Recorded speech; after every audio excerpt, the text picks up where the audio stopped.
My traditional name is Yahweh. Today I'm 72 years old. But to get to where I'm at today, I have to go back in time.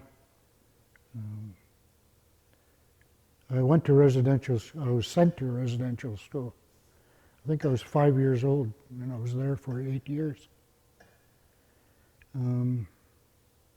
Didn't know why I was sent there, but when I was there, I didn't know why things were the way they were. When I was home, speaking my language and stuff like that, your mom and dad and grandparents were really good to us. They were always doing stuff right beside us. But when we got to residential school, that all changed. So for me, the residential school was a really tough time. I remember crying at night because I was hungry, or,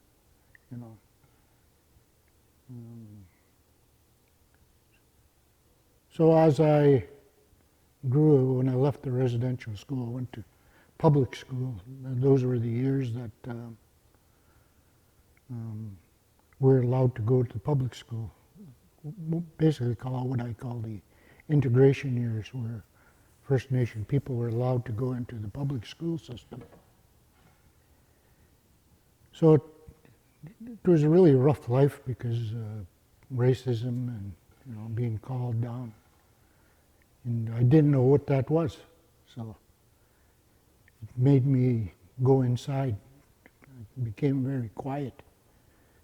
But then, so next thing that happened, I started drinking.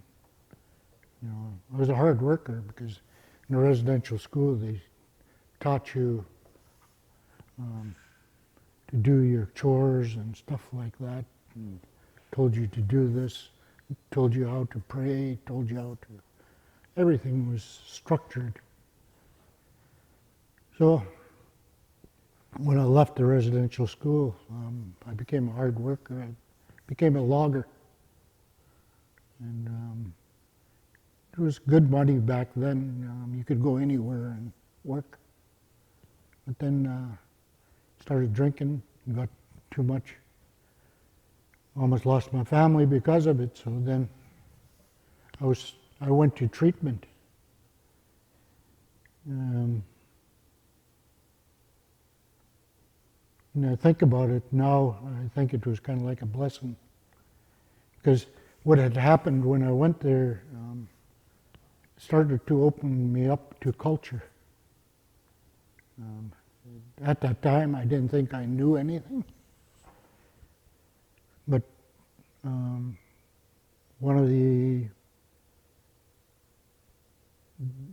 counselors was always saying, you go talk to your old people when you go back home. Ask them what they did and how they took care of themselves.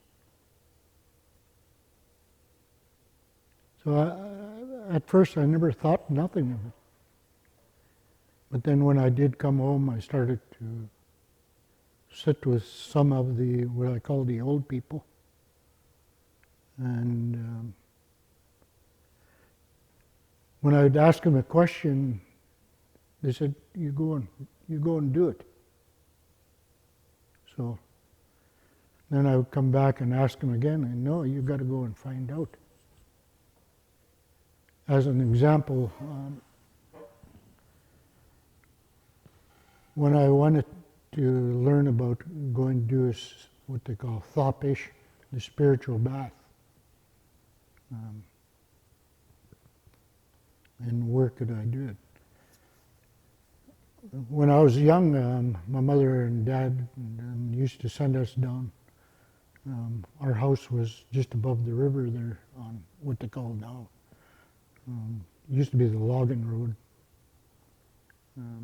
So we used to go down. And we had a place there we used to go in. I never really thought of it that much at that time. So when I started to work, I got hurt in logging, so I had a life-changing experience.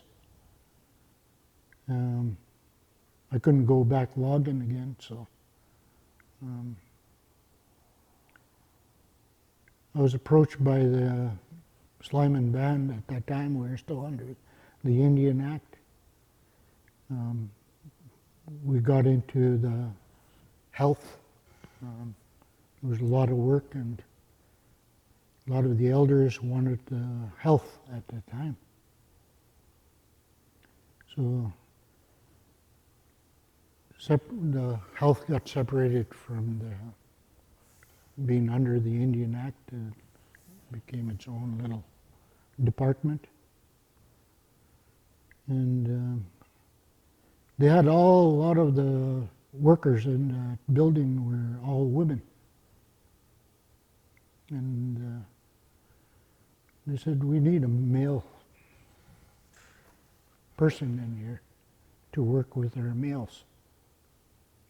Dealing with, at that time they were working with alcohol, drugs, mostly alcohol.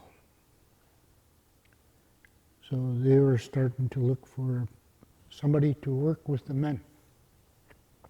And I was approached, well, I never knew why, but when I was logging, a lot of the guys used to come to me, talk to me about certain issues with their families and stuff like that. So when I was approaching, I said, I got no knowledge in that area. So they asked me if I would go away training for counseling. So I went to talk to the wife, and I said, well, I've got to do something. I guess I can try it. I'm just worried about you and the family. Well, you had to do something, so I went away training. And I went to Vancouver. I was there for about almost 2 years. And I was doing almost 16 to 18 hours a day. I really crashed. And while I was there, part of the program that I was in, you had to partake in cultural activities. There was a lot of it. Even before I got into the Cedar, they were talking about sweat lodges, drumming, singing. That was my first introduction to culture. So when I came back home after my training, and I was hired by health to start working with men. So they wanted me to do what I call the conventional counseling. A lot of the men didn't respond to that because, for years I was taking a look at it, and then talking to some of the ones that I trained with, and I got take them, do cultural activities with them. Take them to the river, show them what you learned here.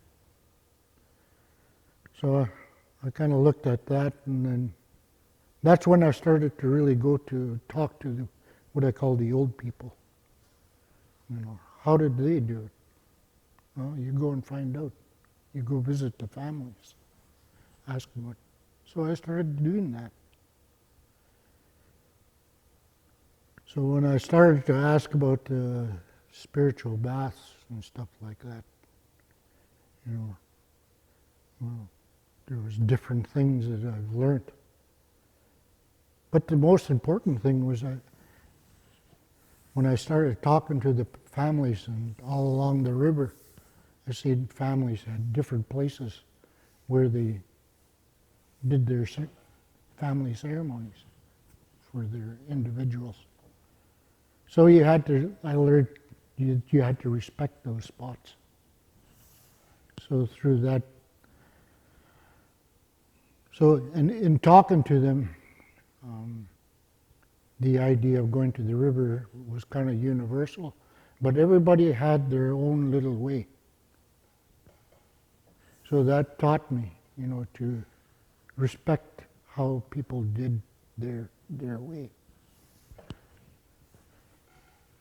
Of course, at that time when I went to the Witskal, you learnt what I call the overall culture, and it was all put under one.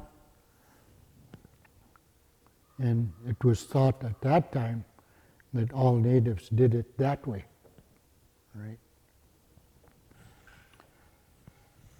So I started to learn that, everybody had their own way, so you had to respect it.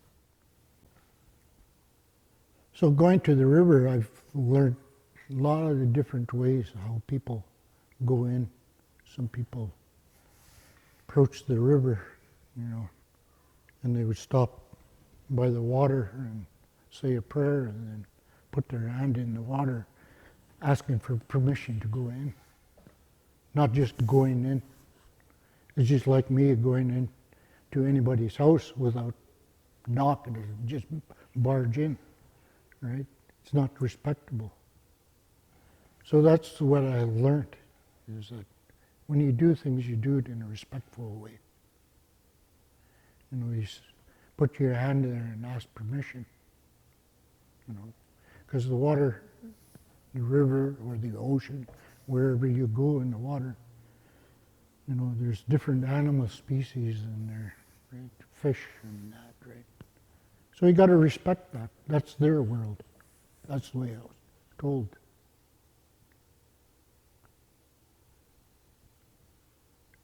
And when you go in there, you go in there with all this respect that you have to have. Even before then, you go to a cedar tree and you go to that one branch and you clean yourself and ask that tree to look after you. Right? Then you go to another one, and I'm going to take you. I'm going to use you to help clean my body when I go into the water. It was very specific. Those are the things that I've learned. There's a lot of people who say, "Oh, I've gone to the river," but I was told by the old people, you go for at least 1 year. Then you come back and talk to me what you want about the spiritual bath. And I did that. I didn't understand it at that time when they said that. So when I did that, and all through the process, I started to learn about the cedar, and I started to learn about the water, and I started to respect things. The Taow, there's different types. But I was always told that even picking the different types, depending on what you're asked to do. If it's for cleansing, you take it so that you can use it. Right? But for other ceremonies and stuff, you get it a little longer. But I was always told, you just don't go and break the branches off the cedar. You try to take the ones that are on the end. Because the way I was told, it's just like your fingernail. You can cut it, but it grows. But also when you go and get that cedar, you're asking to, you also ask for forgiveness for taking it and to help you. So when you go into the water, you carry that cedar in a respect. You usually carry two. Then you wash the cedar. And you wipe yourself down. Usually starting from the head to cleanse your mind, to cleanse your eyes, to cleanse your ears. These are things that I've learned from what I call the old people. Each one of them taught me something different.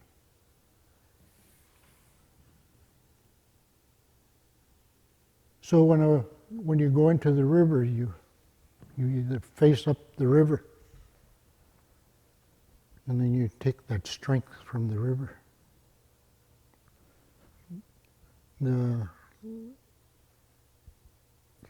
There's different, what some old people call different powers that you can get from the river.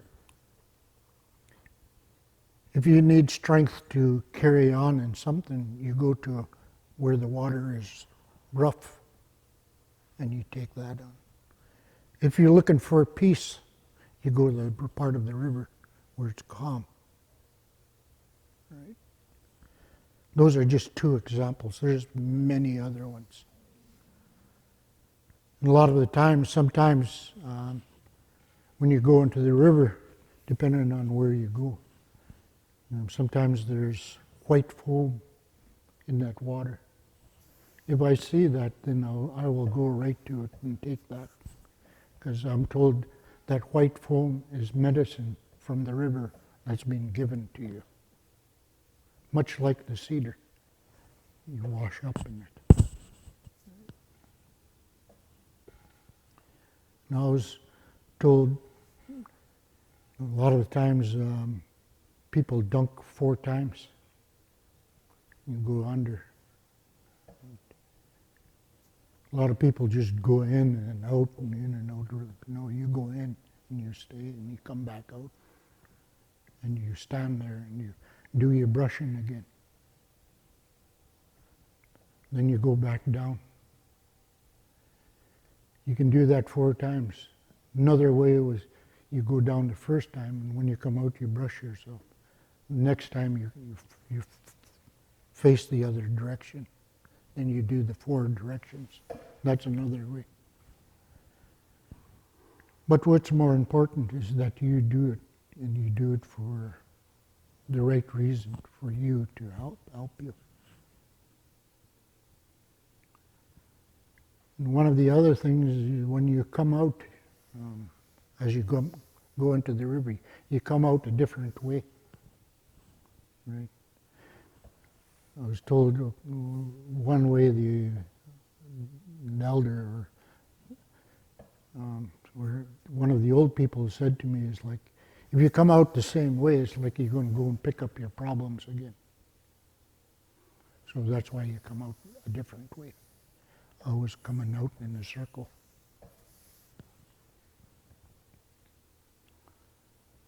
And a lot of people would come out and then they would go in.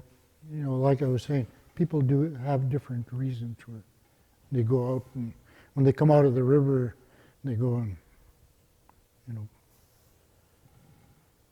I was told, I guess from all the old people that I talked to, the majority of them always said, you turn around and you thank the water. Thank them for helping you, for giving you that medicine. A lot of people would come out of the water and run for a towel and wipe themselves and dry themselves. And one of the old people told me, why are you doing that? You're taking the medicine off, they would say. You go and ask for that medicine, now you're taking it off, they told me. you stand there. When I first started going to stand there in cold winter, I was just shaking. But over time, after a full year, my body started to get in tune. And the water wasn't cold anymore, even in the coldest of days, right? My body has started to adjust to the different temperatures, different environment, whether it was sunny, windy, raining, and standing there and breathing and thanking the Creator for my life. Because prior to that, I was stuck up here. Going to the river, I started to realize about my body and started to respect it. When I started to do that, I started to respect other things. The cedar became very significant, if you may call it, in my life. Every time I go somewhere, we walked on the trail there the other day, the first thing I did was I wiped my hands. And as we were walking in, I said, yo, let's allow our ancestors that were there, knowing that we're coming in. Because the forest is not our place again. We have to respect that. It's a place for the animals and the birds and other, our plant animal friends. They're all there for you. So I was always told by what's called, take a piece of that cedar, put it in your pocket. So when you go in there, your mind doesn't get lost.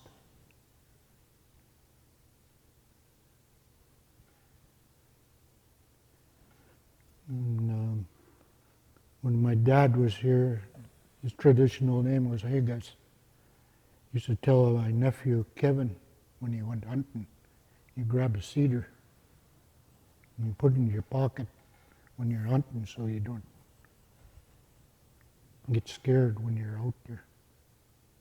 So there's so many stories you can talk about the cedar, right?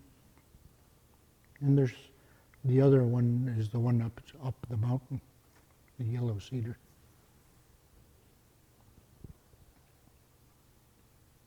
So as I was learning about this, and one of the things that came about is after learning about the spiritual baths and stuff like that. One of the things when I was training, when I was in Vancouver with my relatives from Squamish, they took me to a sweat lodge. When I came back home, I asked our people, the old people, if our people did the sweat lodge, and they said, yeah. There used to be one at Augustine, and then there was one up in Grace Harbor, and there was one in Oakover, and there was one in Scuttle Bay here, and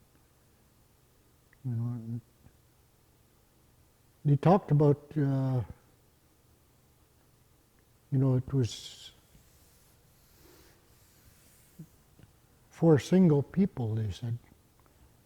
And I was talking to my mom there one day. She was one of my greatest teachers because she always talked to me, and she said,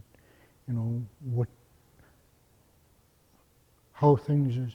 And she always used to say to me, if you're going to do something, you do it right, or don't do it at all.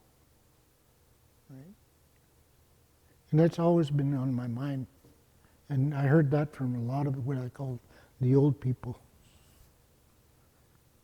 You do it that way. So that's what I've done.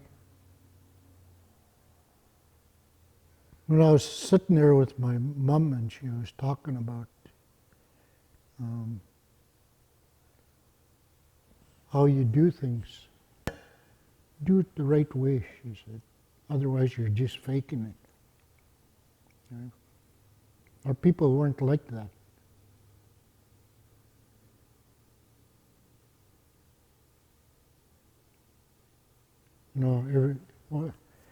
When I'm asked to do this kind of, my mind goes all over because I've had so many teachers, I call, people that I've talked to. And when you're going into the river, you got to remember the respect that you have to have for it. The respect that you have to have for the words that were said to you and how they were said to you.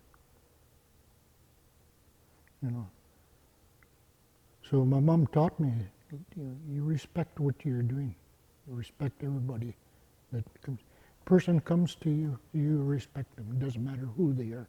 They could be a person that's mad, but you still respect them. Our family has learned that. As she always used to say in her long,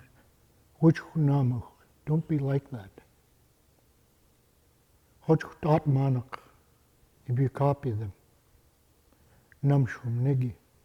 you're going to become like that. So in other words, you haven't really learned from them. So you put that in the teachings with the cedar. That's what I've done.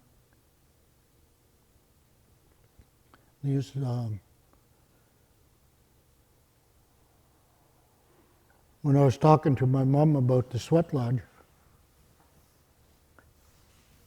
oh yeah, she said, your grandfather had one just down by where they used to have the shack right beside the river. But he used to have right beside the creek. It was in a very big spot, but he dug a thing by the creek. And a little fire there. Then he had cedar boughs, skins. And then you go in. It was very simple. And he would just roll the rocks in with sometimes a kindling or a piece of wood. And then splash. As soon as he'd finish the sweat, he would go into the creek right out and do that. Most of the things that I've talked about.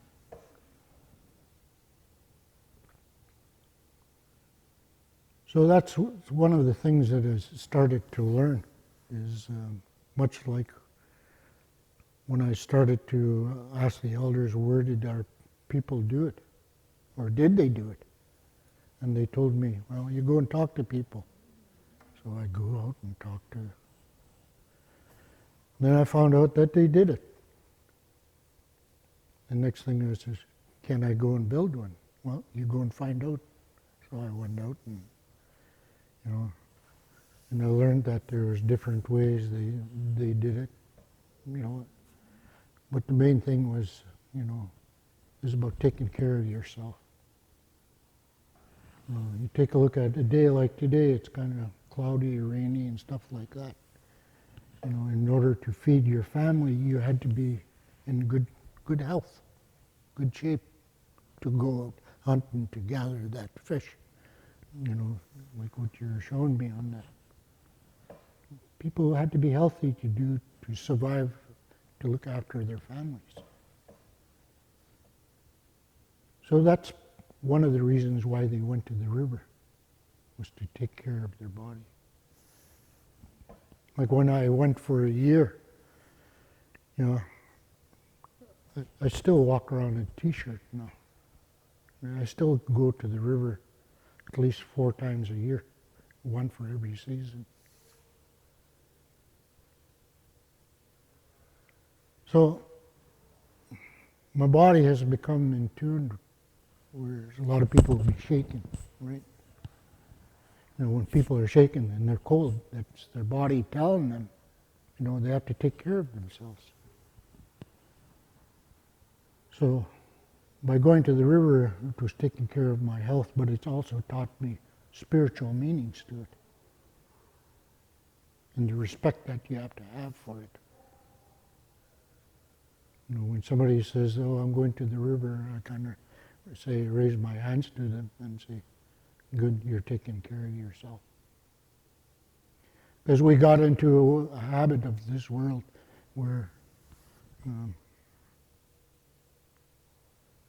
not feeling good. Oh, you better go see the doctor. The doctor will give you medicine.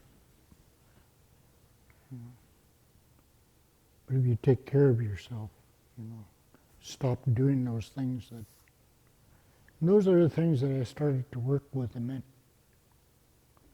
And the men were more interested in that kind of teaching as opposed to what I call the conventional, where they sit and they just talk about it. When you work with the men and do the cultural activity, you actually go and do it with them. The experience of it has more meaning to them. Because that's who they are. We're First Nations. We're Kaimuk. And a lot of those other teachings come from a different world. This is our teaching, right? I have other teachings that were shared through my training.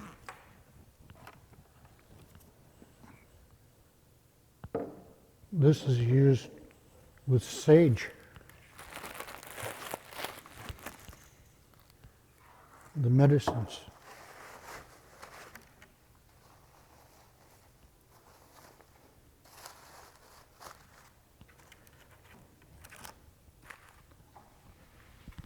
This is a teaching from another First Nation.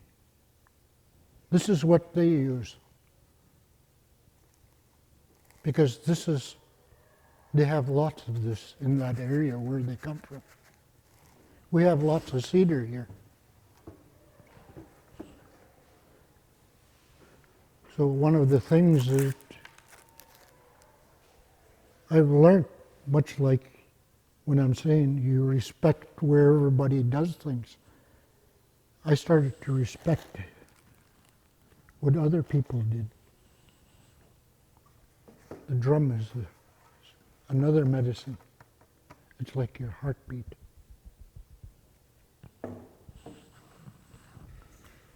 I didn't bring too much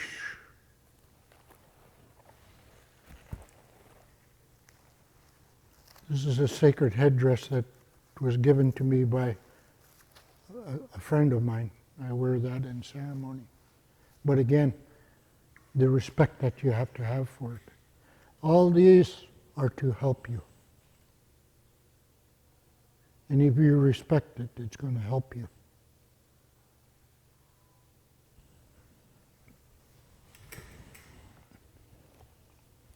There's another medicine.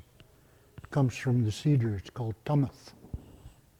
Put it on yourself for the different ceremonies that you've done. Even the ones that are dry, I save them and use them. Much like the sage, I burn it. Sometimes I mix it with the sage, the tobacco, the sweet grass. And I use it in the same way as when I'm brushing. I use the sacred smoke in the same way to cleanse the mind, your vision, your hearing.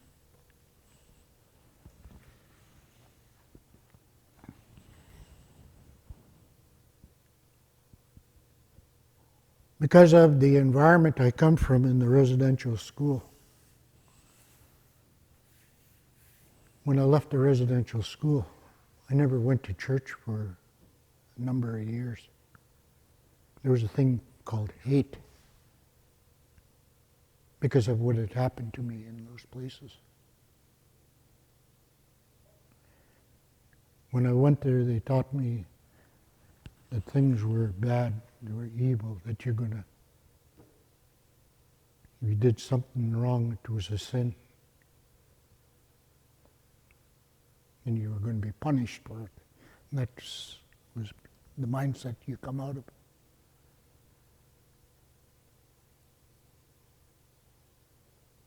So when I left there, I had an anger inside me. That's what also contributed to why I drank.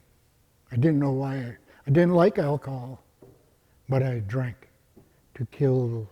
At that time, I didn't know those issues that I was going through, because I was abused in residential school twice, and I kept it inside.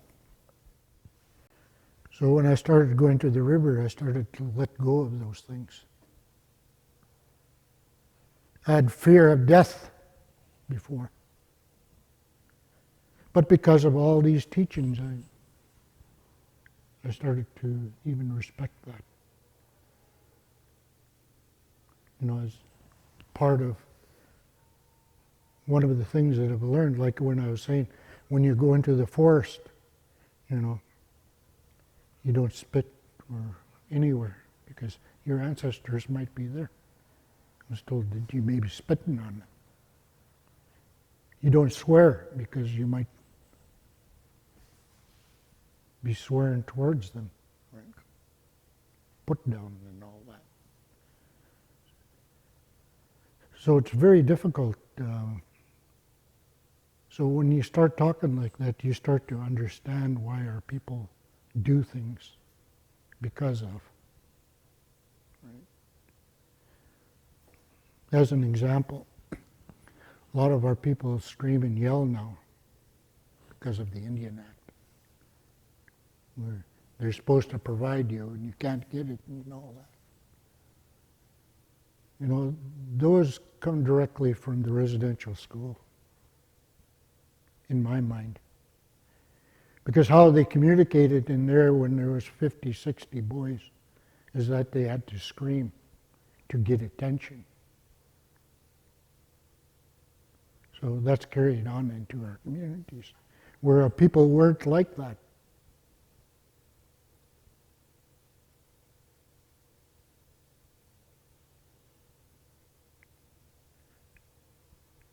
When you talk about where do you begin? Well, you begin where you're at. Right? Give yourself that opportunity. And I was given that opportunity. And, when I look at the cedar, and what it's taught me, before I came here, I went to the river and washed up in the river before I took the cedar. Just to come and talk about the respect that I have for it.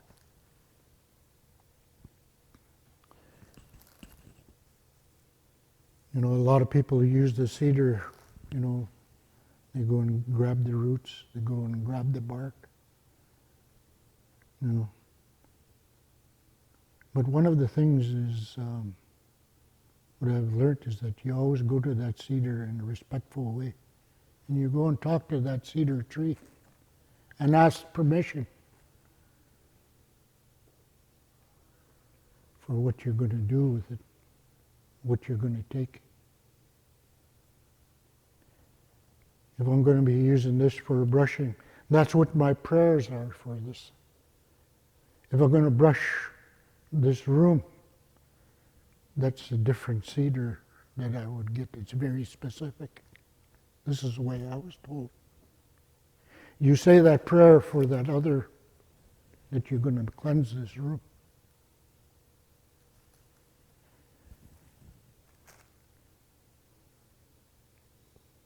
If you're going to be using it in any other way, you pray to that for what you're going to be using it for. A lot of people just go and get it now. I can't blame them, because if they weren't taught this, but to me, they're beginning to. Just like when I started. The only advantage I got is that I had the opportunity to talk to a lot of what I call those old people. I have a really difficult time for the longest time because of the residential school. I learned that the word elder is a church term. So I rather use the old people. To me, they're the wise ones. They're our teachers. But I had to overcome that. I use the word elder every now and then. But then I'd rather use the word the old people. And one of them said to me, and we were sitting there, because of what had happened to me in the residential school.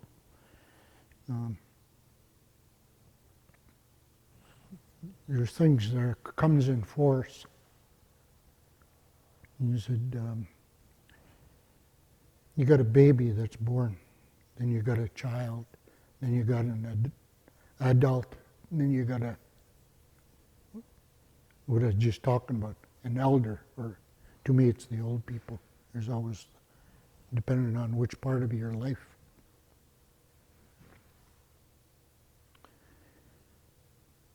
Then the other teaching was, you always respect people. Love them, honor them. Right? And the other one, always care for them, even if they may not care for themselves. Maybe by your example, you'll teach them. You don't have to say a word. I was sitting with one of the old people there one time.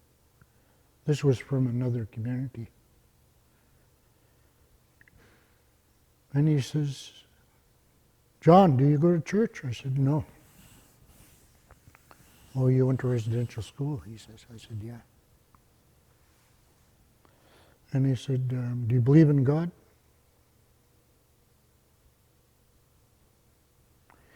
Kind of wondering what he was talking about. Doesn't seem like it. He says, well, you were angry because of what had happened to you, he said. I'm going to tell you something, he says.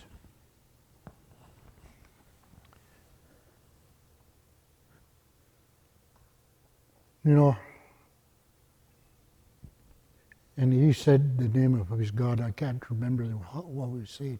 How do you say God in your language? He said, and I said, Shetegos. Yeah.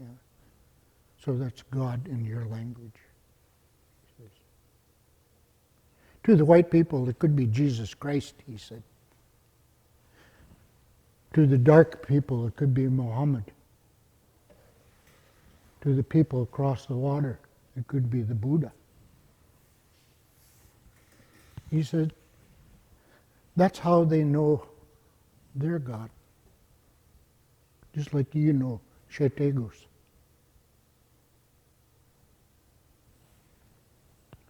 Respect them too.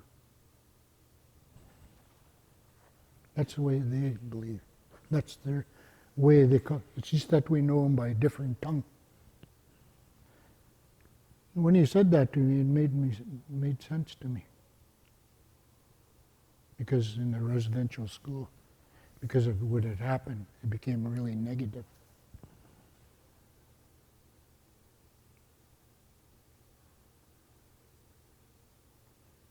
The words keep coming back to my mind. Yachach, always remember. Taow, where you come from. Taow te gidji, this is where you're from. So when I talk about God, Shetegos, or all these different names, I learned to respect where people were. Much like I respect where these medicines come from. That's what they use. That's how they use it. And one of the things that one other old person, he's long gone now, he was from this community. He says, respect all your medicines. Everything out there is for you, how you want to use it. But I had to go and learn about it. A lot of the old people kept pushing me. At that time, I didn't know. But they must have saw something inside me, and they kept pushing me. So I just kept going and started to learn, started to partake in a lot of different ceremonies. You know, the spiritual bath was a ceremony in the river. And we were watching that. Betty was talking about getting up in the morning and blowing. That's called puhofut, you know. I was always told that every time you get up, you go and face that, the new day. Let go of the other one. And ask.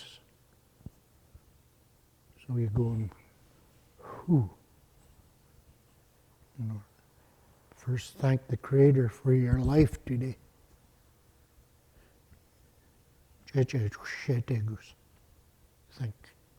the Creator. Thank you for my life, allowing me to be here today. Thank you for allowing me to pass through the night.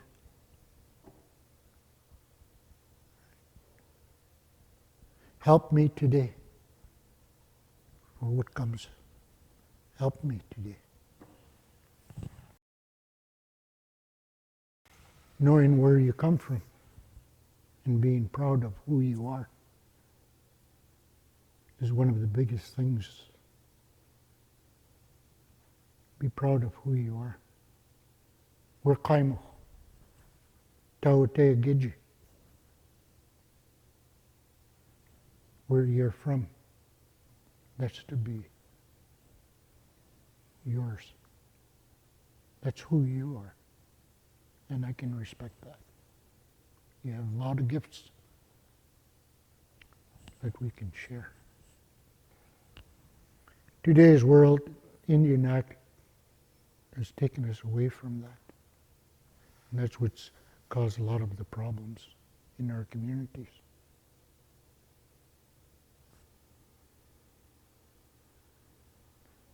You know, the word respect is something that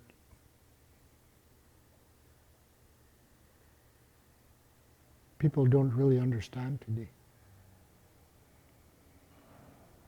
Because of everything that we're under. Yeah. There's so much structure and, you know, that takes away from it. It goes back to what my mom said. If you're going to do it the right way, or don't do it at all.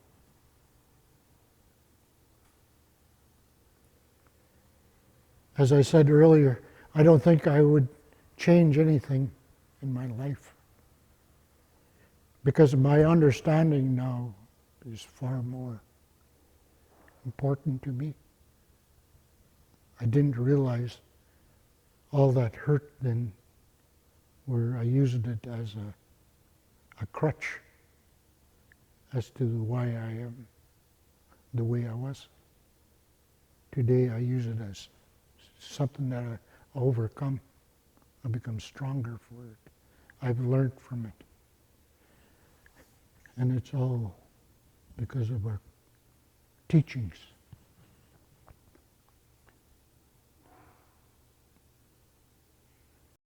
I just want to thank you for allowing me to say some of these words. Because I think it's really important, because I learned this from what I call the old people. A lot of our teachers, they're gone. It's their words, not mine. I'm just carrying on with what they were saying. A lot of different ones. For people that are wanting to learn about a culture, learn who you are. And that's basically what I done. We were told residential school, we were different. Indian Act tells us where to live. Took our language and everything. So now we're trying to get it all back. It's good that we're trying to get it back. But for me, what's important is why. No, it's about you as a human being, right? Thank Shetegos for my life today. Thank him for the ability to come and speak and say these words. Right? To me, it's an honor that I've been asked. Right? And I don't take that lightly. Right? The gifts that you got, use them. You have a purpose here. I have a purpose. Look after yourselves. This is our way. Your life is sacred. And that's what I've learned. Okay?